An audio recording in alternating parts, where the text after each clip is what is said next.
Well, good morning, good afternoon, good evening, whoever you are, wherever you are, whenever it is for you. For me, it is just past midnight on Tuesday, the 9th of December, which makes this the news and events for Monday, December the 8th, 2025, day 1384 of Russia's 3 day special military operation. How do you do? I'm Peter Lexievich, and this is the Live at 5 from Kyiv, coming to you live from this major European capital, currently in the dark, as we are most of the time these days. Hey, Arna. Hey, Debbie. Hey, Herb. Hey, Seawolf and Nutmeg. We are in the dark, Seawolf. Well, I'm in the dark most of the time. Hey, Havard. Hey, Henry.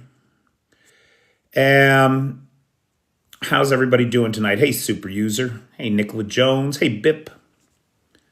Hey, Dawn Patrols. Hey, Steve McStevens. I'll meet you on the dark side of the moon. Hey, Parda. Hey, Designology. Hey, James Barber. Hey, Charles.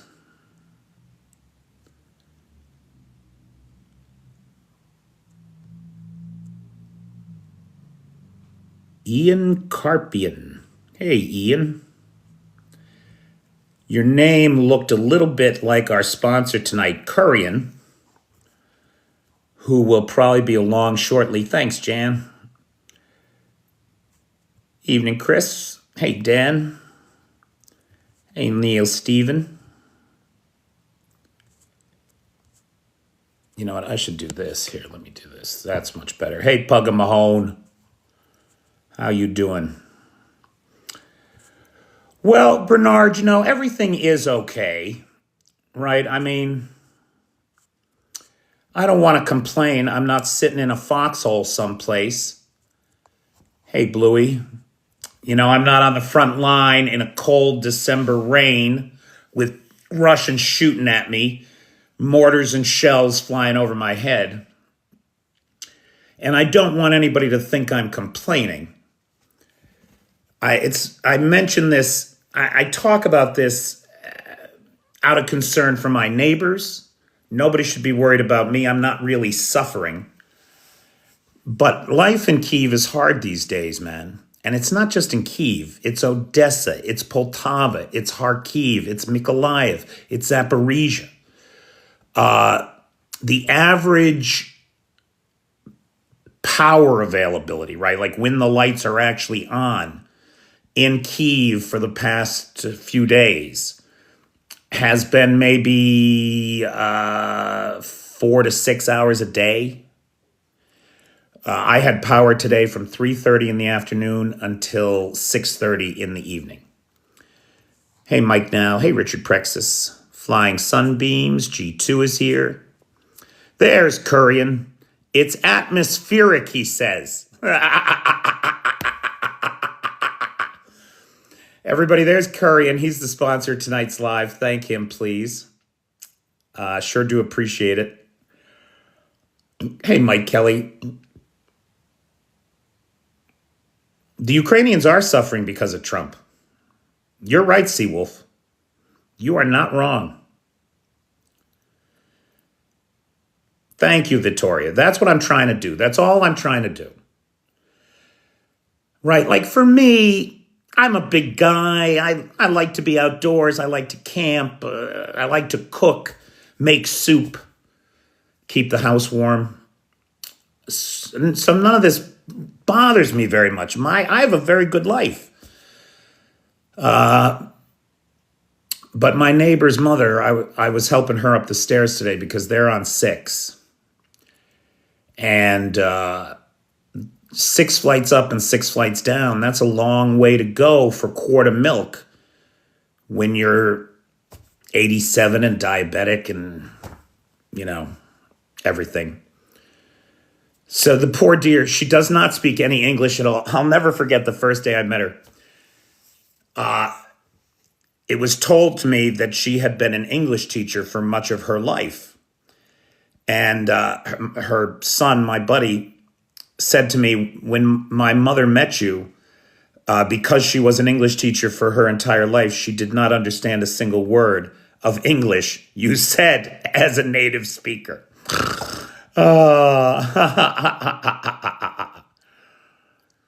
So, a charming, wonderful woman.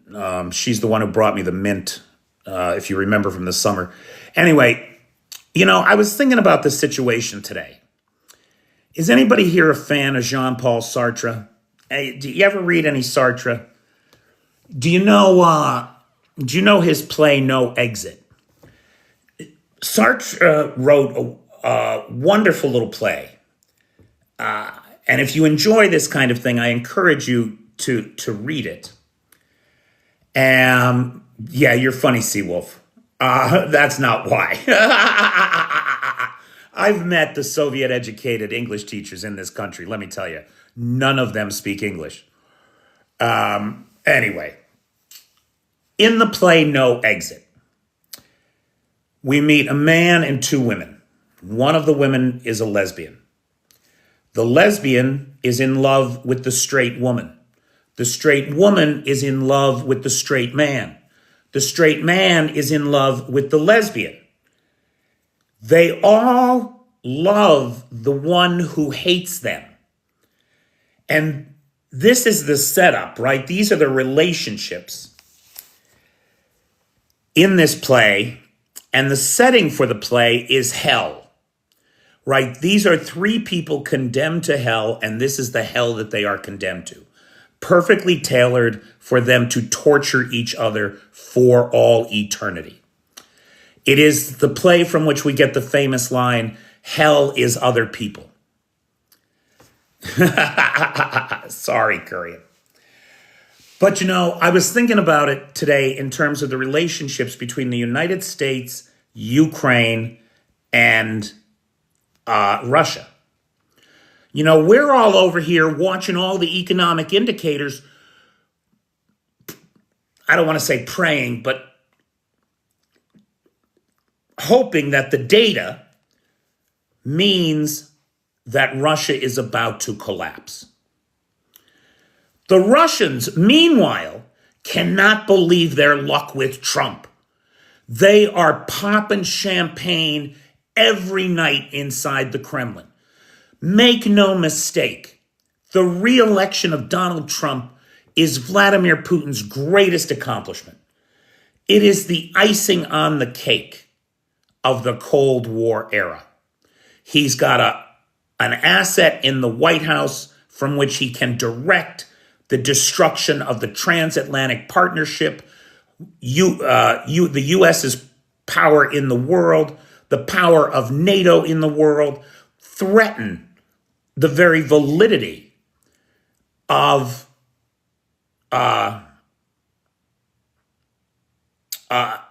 NATO and the EU, right? He's more than pro-Russian.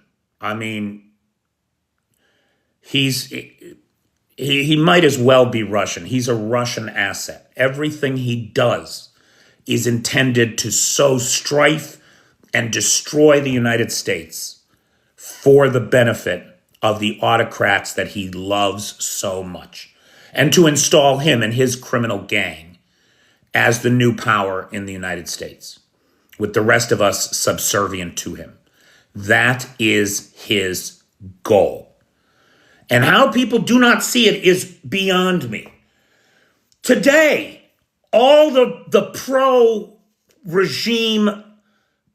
media in the United States, Fox News and OAN and all of them, they are all proudly proclaiming that President Trump, in his infinite wisdom, has passed a $12 billion plan to bail out the American farmers who have suffered so much under Donald Trump's tariffs. It's insanity. When it hits their own pocket, designology, slowly but surely as it hits their own pocket, the American people are waking up to his complete treachery. or at least to his incompetence. They see that much. So these farmers, they're all praising the president for saving them from the problem that he caused. Meanwhile, it's our tax dollars, CyberDoc, going to this bailout. What was the farmer bailout when he did this last time? Because he did the same fucking thing in his first administration. And I think in the first administration, it was like a $5 billion bailout, something like that. I don't know. I'd have to look. This time, it's already more than double that, $12 billion this time. But much more importantly than any of that, it's important to remember that J.D. Vance and his partners made a fortune buying distressed farmland over the last 6 months, because that's one of the businesses that J.D. Vance is heavily invested in. And they've made a fortune buying properties that Trump bankrupted at pennies on the dollar. It's a crime, and it is a crime. Do I read comments? Not from you, Abdallah. Okay. I don't like the lamp. The lamp is very harsh. You know, it makes me look like a corpse. So I thought I'd go with the candles tonight. Right designology. You can't, you don't even have the words for it because it is so obscene. This guy's selling out our country to line his own pockets. Yeah, now you see, Abdullah, that's why I don't read your comments, because they're not worth reading.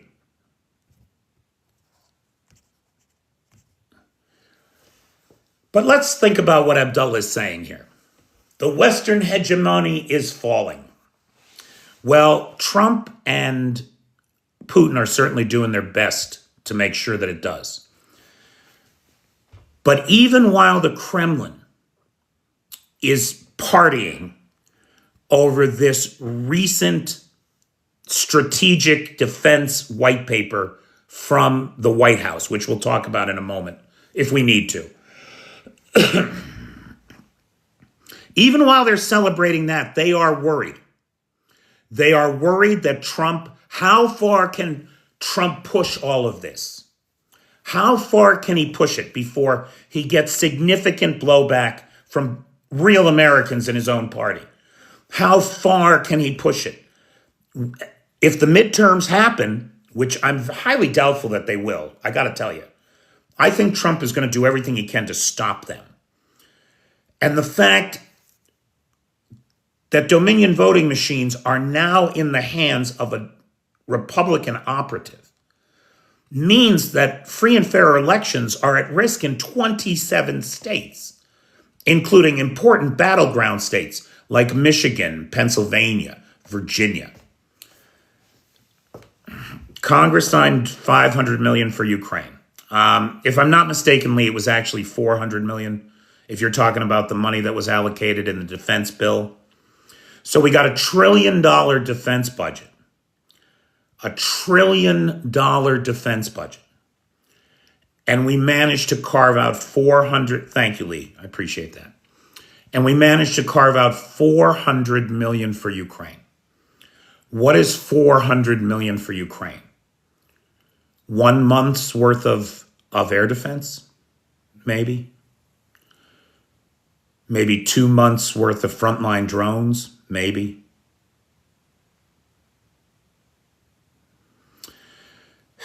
Thailand and Cambodia are back at it. Gaza's heating up again.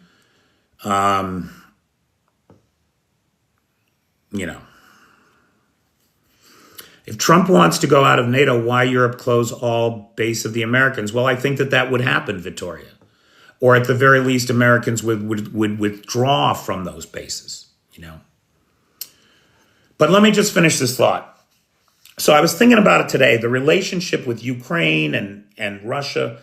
Russia is afraid that Trump is going to lose his power and they're going to lose their puppet in the U.S.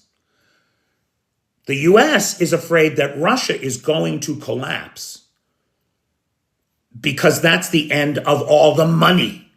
So much of the corrupting influence in our political dialogue comes from Russian money. That's what funds Donald Trump. Make no mistake. The Saudis too, the Qataris, anybody who will pay him, he will take their money. Meanwhile, Ukraine is hoping that Russia collapses. There has to be somebody in the Ukrainian administration that is hoping that Trump will lose his power. And people here are worried about the collapse of Ukraine. But I got to tell you, looking at all the factors, Ukraine is the least likely of the three to fold first. Least likely.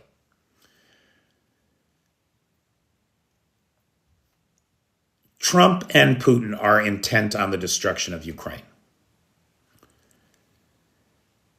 That's the big concern, pills and thrills. The collapse of a nuclear armed state is dangerous. We are all deeply worried about a nuclearized Balkans kind of situation where all law has fallen to the wayside. There is no central authority.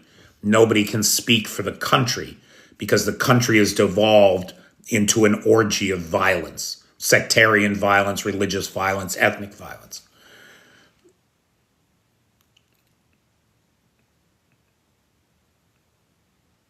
So I think that's why we're seeing this big push. And I am very worried. I am very worried because what's coming out of Downing Street today is a 20-point peace proposal. That 20-point peace proposal will likely basically give Putin 20 of his 28 points. Now, the big sticking point is going to be the Donbass.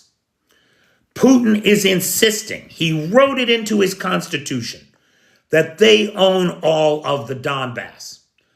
And I want to say it's 24,000 square kilometers of the Donbass that no Russian soldier has ever set a foot in. And he wants that turned over to him. Ukraine's never going to agree to that. Coming out of Downing Street today, we were told there was no press conference. The key players, Macron, Zelensky, and Starmer, did not speak to the press. But from a press release issued by Keir Starmer's office, we got a quote from President Zelensky saying that territorial concessions are non-negotiable. So Ukraine's not going to turn over the Donbass.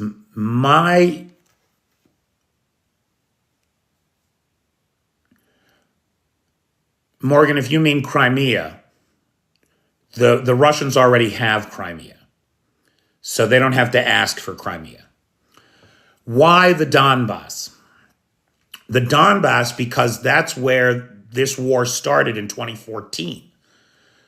The fortress belt of the Donbass is the best protected space in all of Ukraine.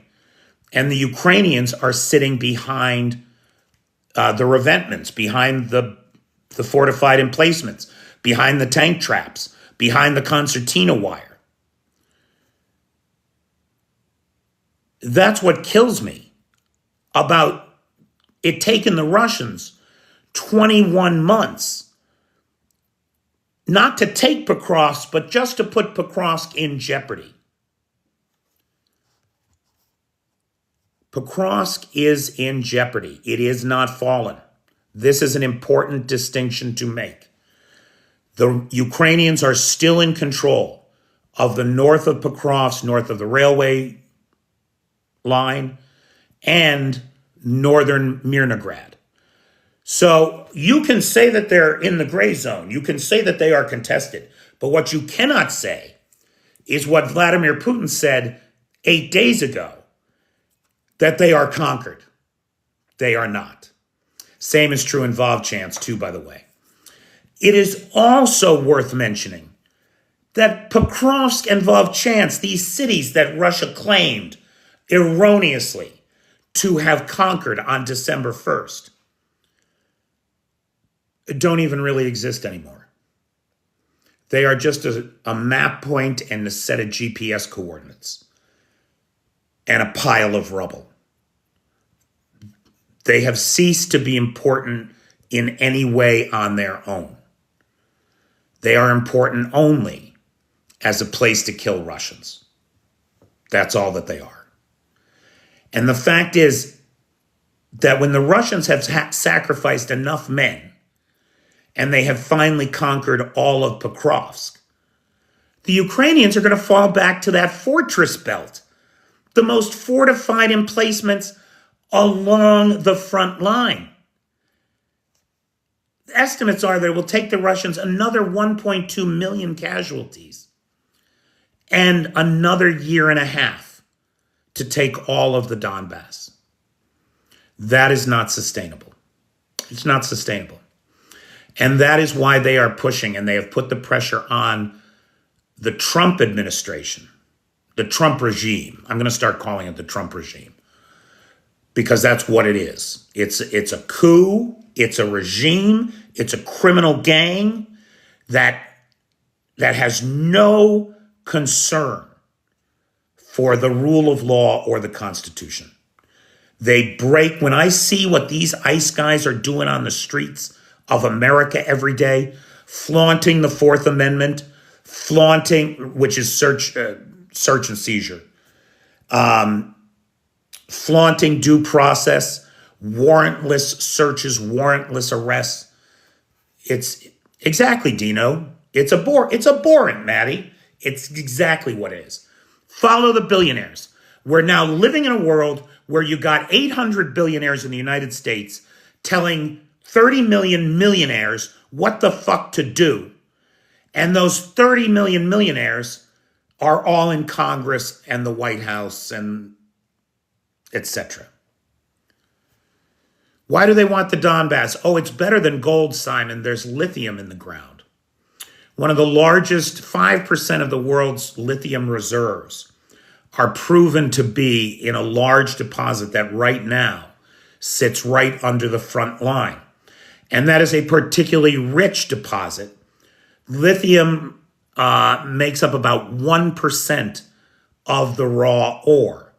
So to mine a ton of lithium, you only have to mine 100 tons of ore, which, believe it or not, is very high concentration for that rare earth mineral. But that is not all that's there. You got uranium, you got oil, you got gas, you got iron ore, you got coal mines. Right, the list goes on and on.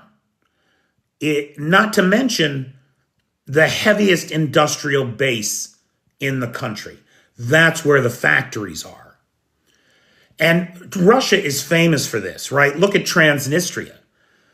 Transnistria is the 20% of Moldova where all the factories are, where the industry is.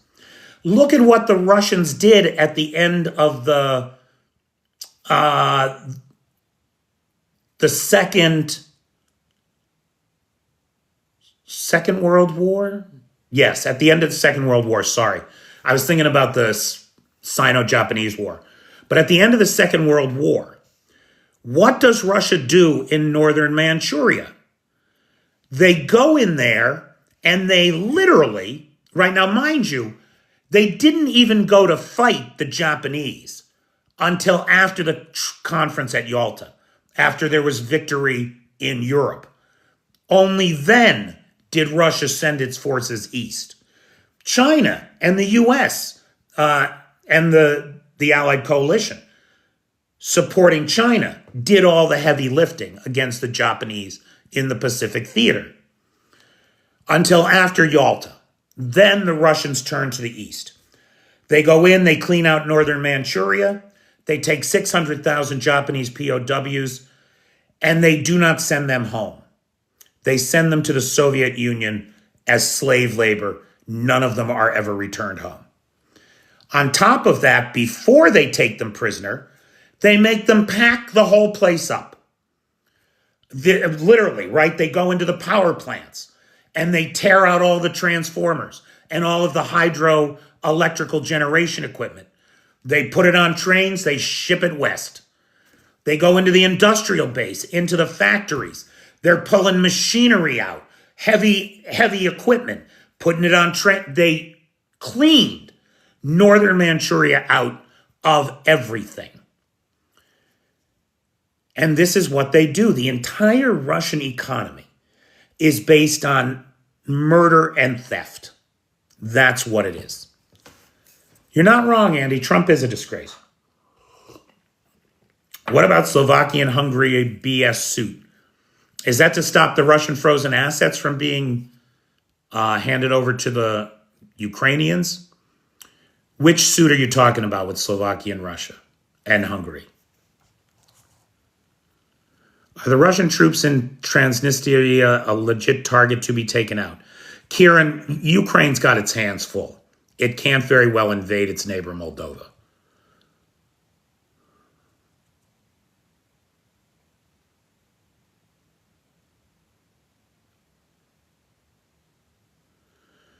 Why does Ukraine not do a mineral deal with the EU instead of the US? They might yet, Kurian. In the end, that mineral deal was not bad for Ukraine, and it's unlikely that anybody's ever going to take advantage of it. Because you can't very well start mining operations of this type in a country at war. So until the war really comes to an end, nobody's hopping on board with that. And so it's a basically meaningless piece of paper at this point. Oh, the energy lawsuit. You're talking about the lawsuit to end the import of all Russian fossil fuels by 2030, I want to say, or 2027, something like that. Somewhere between 2027 and 2030. Slovakia and Hungary have had plenty of time to get on the right side of history.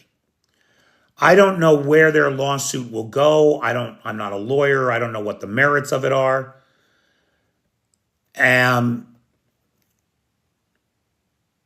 But it seems to me that if Ukraine just keeps doing what it's doing, there's not going to be a Russian energy sector for them to depend on before long. They should do what everybody else has done and figure out a way to be free of Russian influence and control. Did they, Lars? I didn't know that. That's very unsurprising to me, but I am not aware of that. Lars Koff is saying, the Russians stripped Ukraine of its equipment and steel from Mariupol in the east. I mean, that's certainly on brand, pal. Hey, Twisted Genius. Hey, Chef Deb. Hey, Jan. Yeah, Refurb Man. I had power today for 3 hours, brother. 3 hours. I am not as productive then. 2027, Korean. Okay. Thanks, Debbie.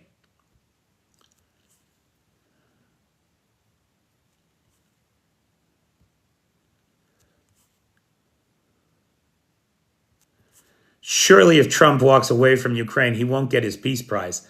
He already got his peace prize. The FIFA people made one up for him and gave it to him. And he put it around his own neck like a big boy.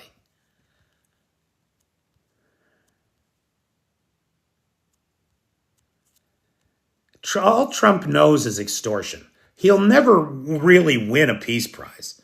But he could bribe his way to get one, maybe. I don't know. Am I going in and out? How am I doing here, Clive? Hey, truthful. Matthew, my stove top is gas, but the oven is electric, which is really, that can really be a problem, because when the power came back on today at 3:30, I thought, oh, good. I'm going to have, 6 hours. I figured I would have 6 hours, not 3.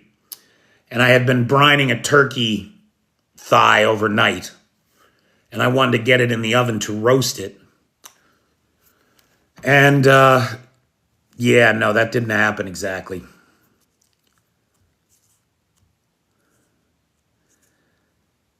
Drew, there's no aid to Ukraine coming from the U.S. You might have seen recently the Kyiv Post and some other media outlets ran something like Ukraine to see end of year weapons boost, something like that, right? And it's a nonsense claim to make, because the United States is not granting weapons to Ukraine anymore. That is not a thing. All that Trump is doing is holding up right? It's just like with the farmers. He holds back illegally against an act of Congress, aid that the Biden administration approved for Ukraine. He holds it back, and then he releases it as if he's the font of all blessings, or the font from which all blessings flow. It's obscene. Or the weapons were paid for by our European partners, and he's slow walking them. It's very frustrating to me as an American to see this sweaty, grubby, amoral, immoral piece of shit with the future of the American people in the palm of his hand, and he's throwing it away.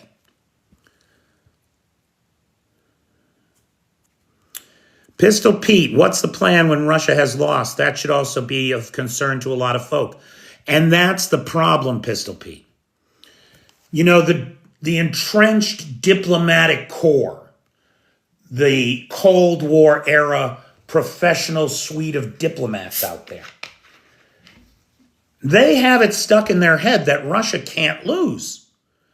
They remember Russia as the Soviet Union. They are not envisioning that. Nobody is preparing for what happens when Russia tears itself apart. And that's going to be a problem. Absolutely going to be a problem.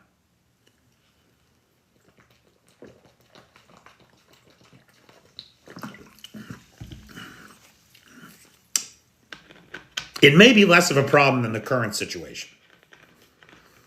Because I'll tell you, I mean, the Kazakhs, the Azerbaijan, the Azeris, the Dagestanis, the Chechens, these guys have very little love for the Russians. And if Russia doesn't have that iron fist to keep them all in line, those guys could carve Russia up themselves. They may already be making plans for it.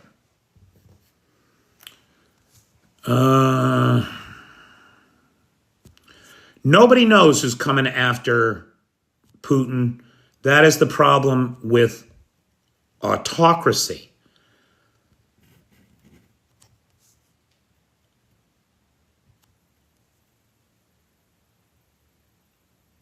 Yeah, see, designology, that's the kind of thing that really bothers me. Are the octogenarians sitting for days without power?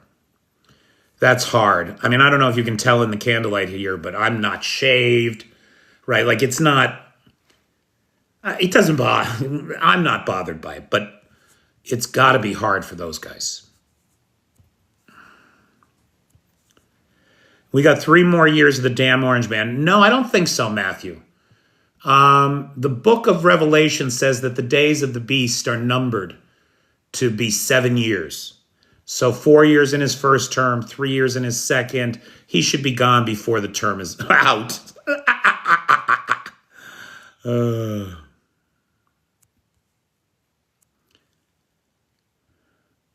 Every day there must be more and more Russians turning on Putin, but don't want to fall out of a window. Well, I'll tell you something, Lee. If the Atesh partisan group is anybody to listen to, they claim that their recruiting has gone through the roof. And given the number of sabotage events happening across Russia, I tend to believe them. I heard of a new partisan group today, the Legion, which I believe burned a railway cabinet out around Ekaterinburg, so just across the Kazakh border inside Russia.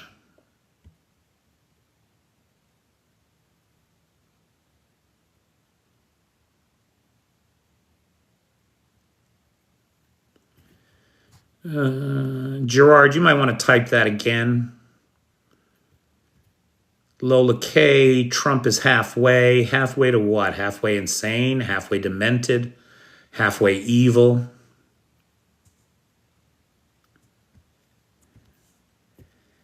One foot in the grave. Has everyone forgotten? Yes, Jan, exactly. Exactly. We're literally watching the Russians make the exact same mistakes as they did when they bankrupt the Soviet Union. We're watching them do it again, and no one is getting ready for the consequences. You know, maybe Putin has convinced Trump that if Russia's going the way of the Soviet Union, he's going to press the button. And so maybe that's why Trump is so pro-Russia. I mean, I don't really think that, but let's give it the benefit of the doubt. I mean, that would at least explain it. Certainly, I think the Biden administration had been sold on that bunch of malarkey and slow-walked everything because of it. Much, much to our shame. Clive, I absolutely believe that when Putin is done, Trump is done too. Without the support of all that Russian money to buy off all those Americans who should know better than to take Russian fucking money. But without the money, they're going to have a hard time.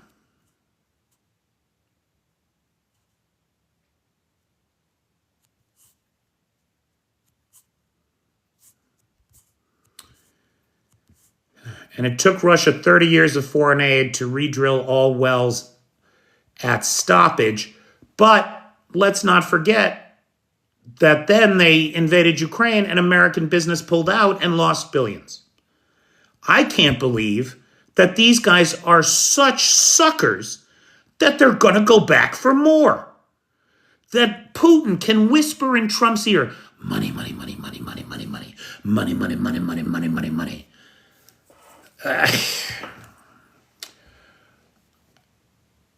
And he thinks he's going to make money. He doesn't think the Russians aren't going to fuck everybody over again.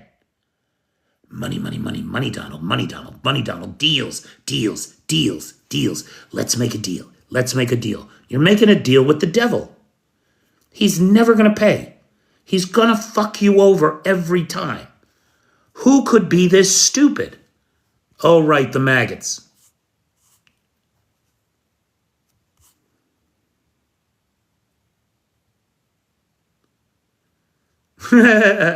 Yeltsin was a drinker, Kieran.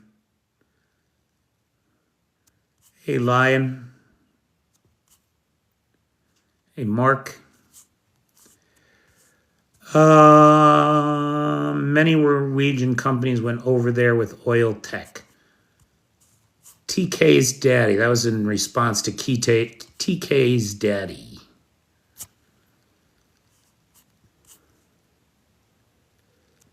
Humanity is not a word Trump understands. You are so right, Truth Hurts. The Trump Kennedy Center. My favorite is the Trump Center for Peace. What a joke.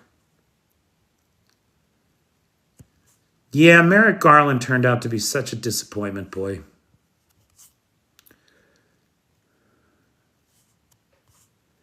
If Trump climbed all the way to the top of his ego and fell all the way to the bottom, it'd be to his IQ, his fall would be fatal. You ain't kidding.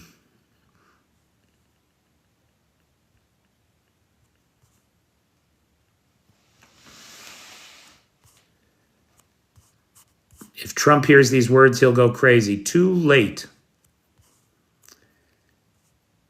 Yeah, the power's out. Now, okay, so two things real quick here. They did not hit Chernobyl again. Chernobyl was targeted with drones, and its power transmission lines were targeted a couple of times. They did not hit the sarcophagus, right? The enclosure, the 3 feet of concrete and steel, the sarcophagus that seals in the melt, right? The radioactive waste of the Chernobyl disaster. However, over the sarcophagus, there is a protective dome. And that protective dome has fans and all kinds of neat things that keep the air moving, keep the temperature down, that kind of thing. Now, we were told, I think it was February, it was back in February, that the dome got hit last.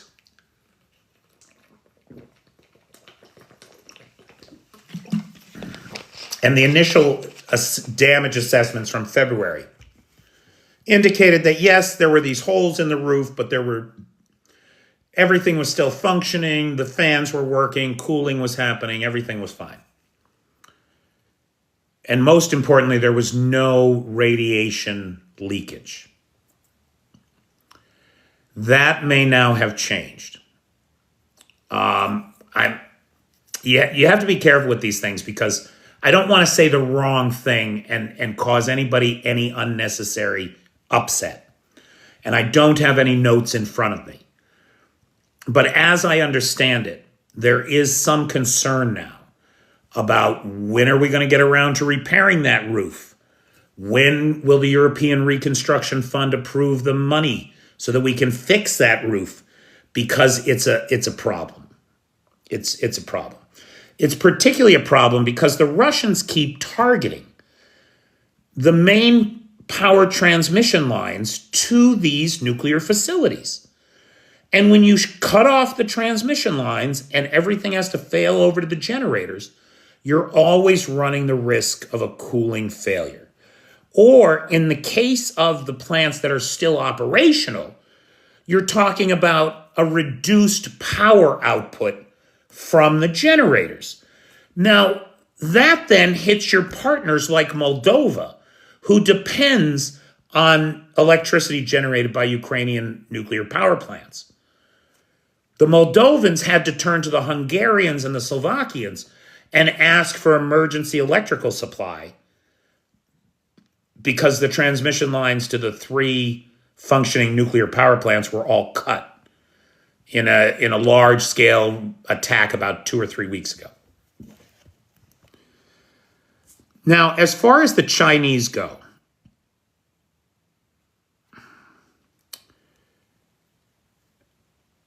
it's my opinion, right? Like if I'm right, or if something like what I think is going to happen is what happens,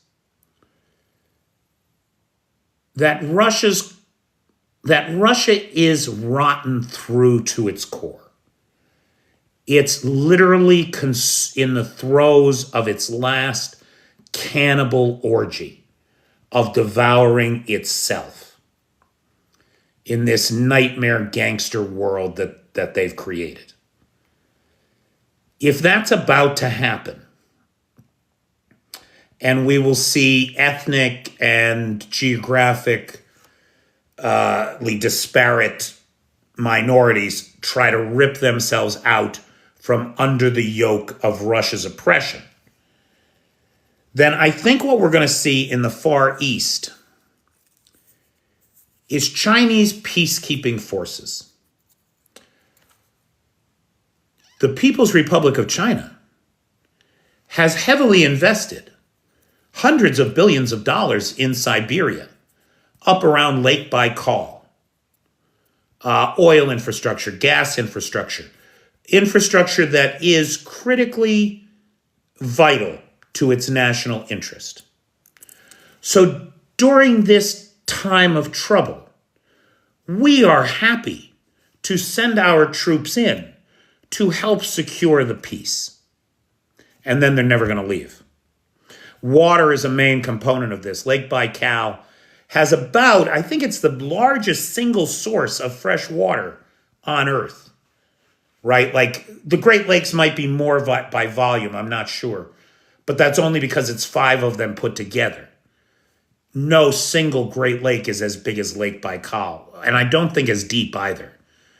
I think Lake Baikal is home to the only species of freshwater seal, if I'm not mistaken. And this is really important because climate change is drying out much of China's northern latitudes. The critical bread baskets of northern China are increasingly suffering drought conditions as climate change takes hold. The Gobi is expanding, and very little is being done to stop it, unlike with the Sahara. So the water in Lake Baikal is critical to them. I think we will see Chinese troops in the guise of peacekeepers go in to try to stabilize the situation politically and then never leave. Baikal is deeper than Crater Lake at about 1,900 feet. Thank you, Leo Ring. Thanks, Bernard. Gold. Tuvan provinces were loaded with gold at the end of World War II, but I think the Soviet Union pretty much mined that out. There's probably still some active gold mines in Tuva. You're probably right about that, but I'm not sure how productive they are anymore. I think it was mostly the Soviets that monetized those reserves. Night, Chrissy Lux. People are saying good night. Birdie's saying good night. It must be getting late. Oh yeah, look at that. It's 10 of. Is Venezuela loaded with gold? I did not know that. I know they're loaded with black gold, Texas tea.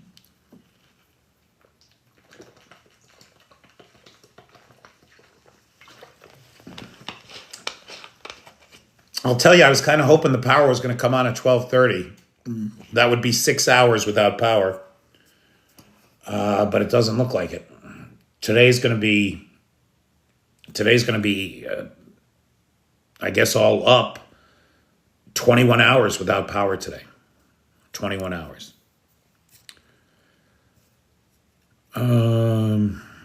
Sumi about to fall? No.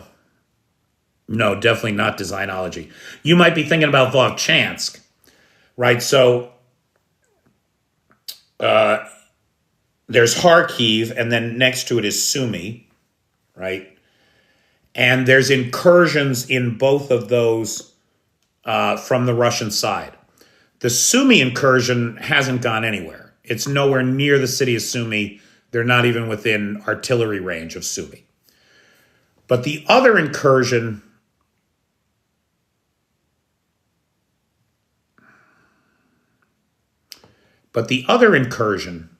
in Vovchansk, in the Kharkiv area, the Russians have been making gains there. The Ukrainians are still in the eastern half of the town.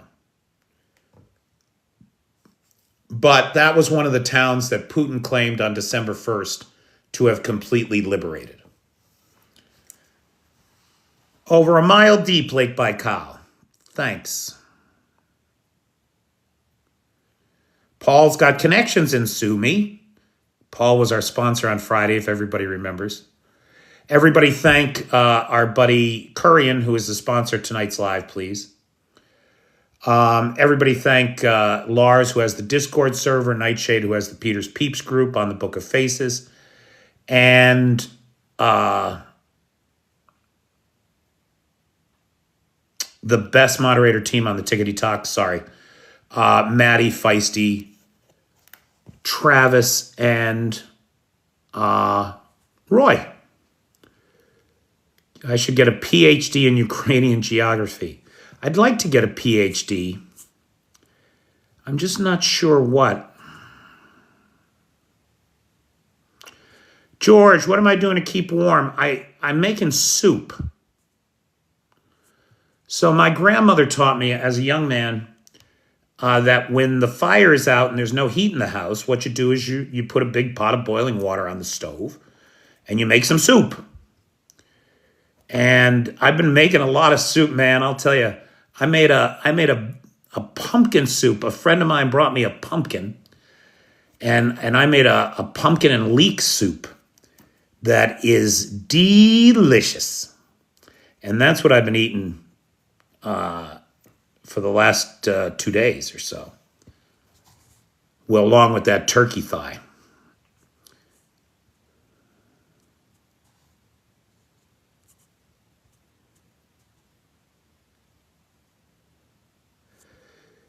Yeah, in the Sumy direction, the Ukrainians have really pushed the Russians back. In one point, they've actually pushed them all the way back to the Russian border.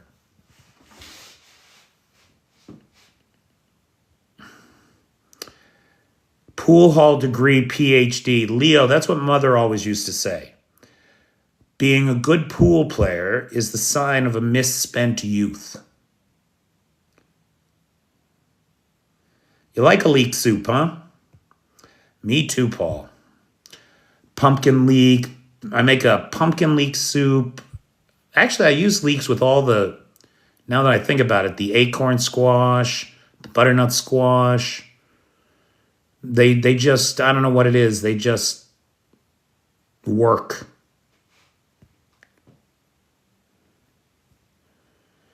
I have a good recipe for a potato leek soup, too. I should make a nice potato leek.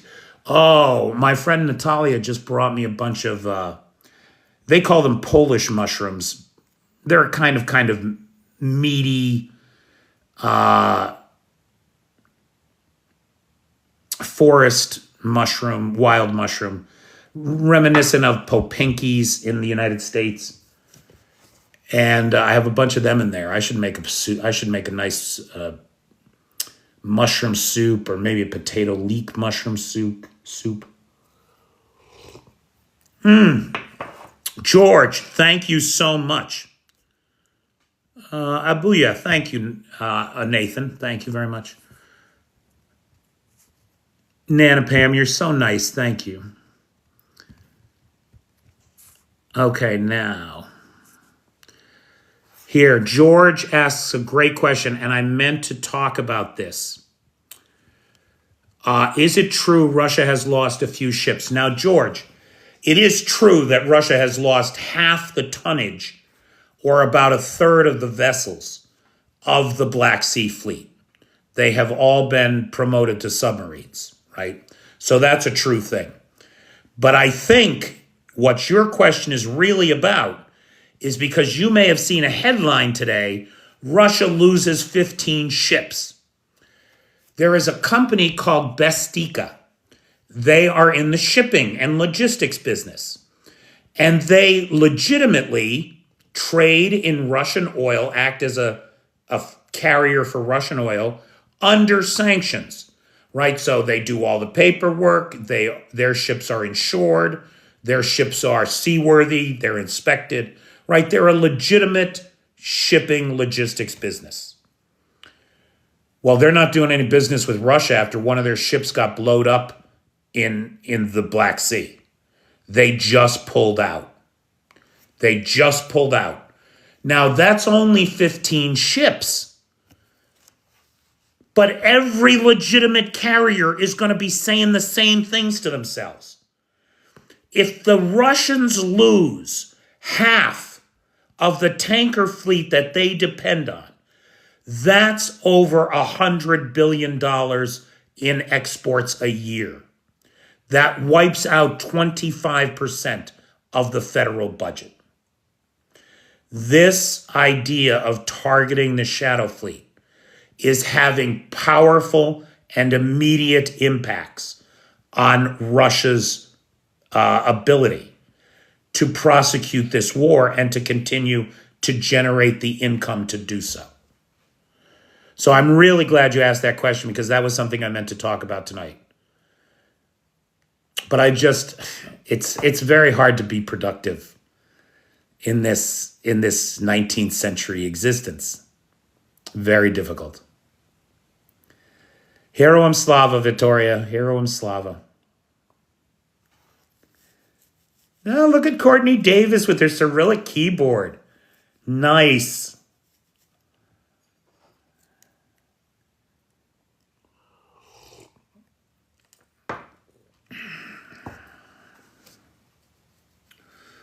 So designology, as I understand it.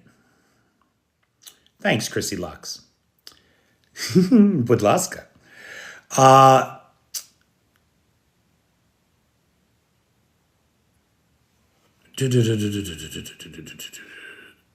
Okay, so designology, as I understand it. The place that the Ukraine, because remember, for the Ukrainians, it's different. For the Ukrainians, behind them is all of Ukraine.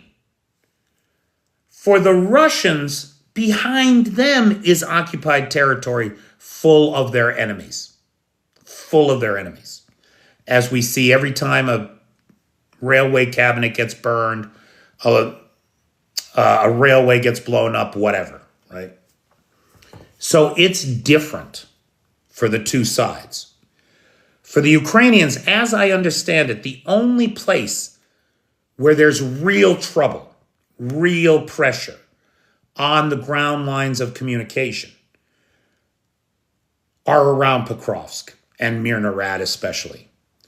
And a great deal of effort has been put into freeing up those ground lines of communication for troop rotation and supply and resupply.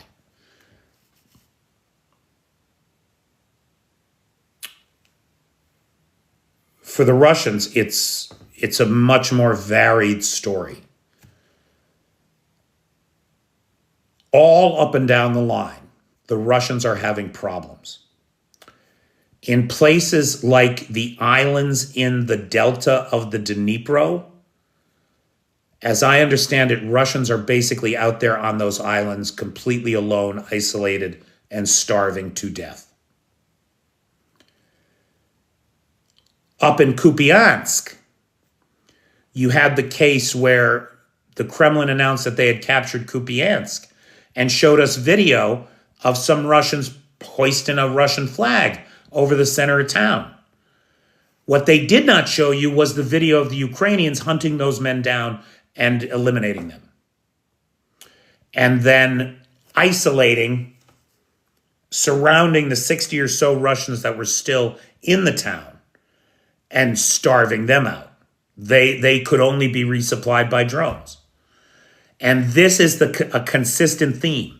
This is the theme in Volchansk and in Sumy as well. The forward positions, their ground lines of communications are cut. They are being supplied by drone-dropped water and dehydrated food packets. That is a very hard way to live and fight a war.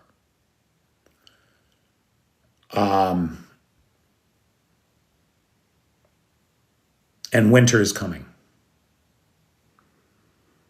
Winter is coming. It is not going to be easy out there. And if this is any indication of what it's going to be like in town, it does appear as though conditions are deteriorating. These are some of the longest stretches without electricity in the 3 years of the full-scale invasion I've been in country.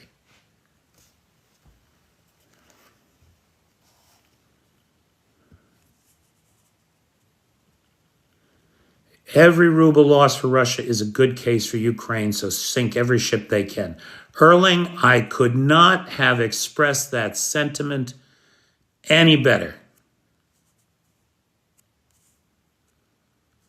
What country taking out their tracks out the...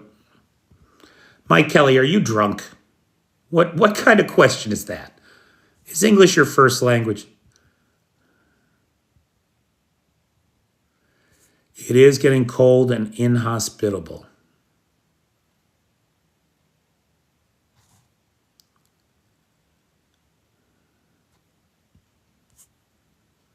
Okay, it's 1 a.m. I think I'm going to call it a night. Big thanks, of course, to Korean, who is our sponsor this evening. Thank you. Guys, we've got sponsors right through this week. It's looking good. But if you want to help make it a Merry Christmas for me, consider sponsoring a live, please. Next week's lives are all up for grabs. PayPal is in the description. Is Medvedev a possibility to replace Putin? Not as I understand it, no. Now, nobody really knows, right? But there's a bunch of Kremlinologists, people who study the internal politics of the Kremlin. And the consensus among them seems to be that Medvedev is done. That Medvedev has no real power. He's never going to have any power again. He's certainly not included on any decision making. He is not... he doesn't look like a successor. Oh, how about that? Ta-da!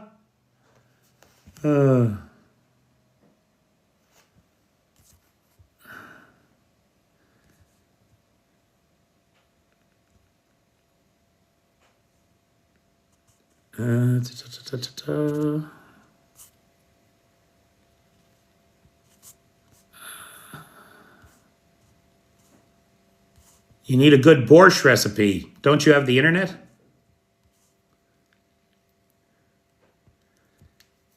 Don't make excuses for Mike Kelly's terrible typing. Margaret. He could do better than that. I don't care how drunk he is.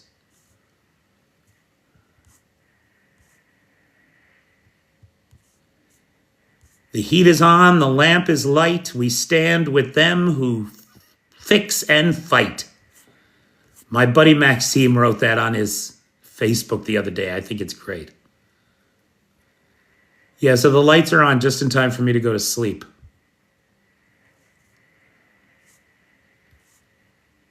The romance has gone. That's all right, Curry, and your beard tickles.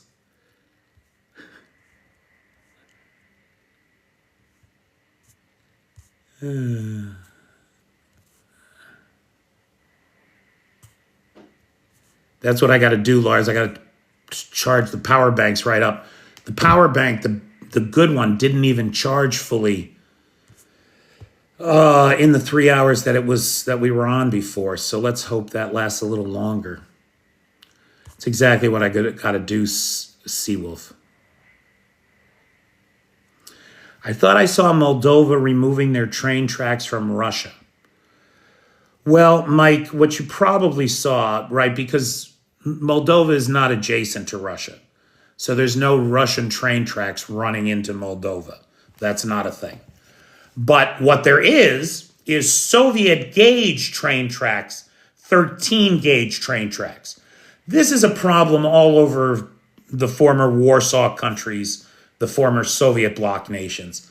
They used a 13 gauge track while the Europeans use a 14 gauge track. It's one of the reasons why if you take the train from Poland to Ukraine, they have to take all your train cars off the wheels that they're on in Ukraine and put them onto European standard carriages.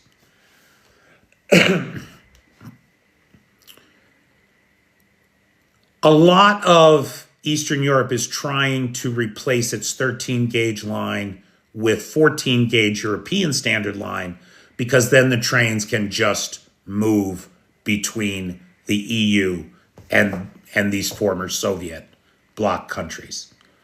So Seawolf is agreeing there. Yeah, and that's happening all over Eastern Europe. Everybody's trying to do that, Ukraine included. Russians are using hand-driven trains. They're using steam engines. Yeah, everybody's in that. Think of it as an upgrade. Think of it as an upgrade. Everybody's got their own gauge, right? An American train wouldn't work on a European rail or a Russian rail. A Chinese train wouldn't work on any of those three. Everybody did their own thing. Okay. To prevent invasion. Now that's interesting, Seawolf. That's right now. Arna, look at this. Seawolf makes a good point. The Russians are so dependent on rail transport for everything that legitimately just changing out the rail makes it much harder for them to come into your country. That's true. See, I don't think about that because I honestly believe that this war is going to end Russia and the Russian threat will be over after this. Then we'll have to contend with China and North Korea and other rising autocracies. But if we don't deal with our own problems first, I'm talking about the United States here, Europe is in better shape than we are right now. Though certainly Europe is under attack from a rise in the right. If we don't deal with our problems, it's going to be bad. It's not going to be good. It's not going to be good. All right, everybody. Make it a great day. Have a pleasant tomorrow. I'll talk to you tomorrow. Take care.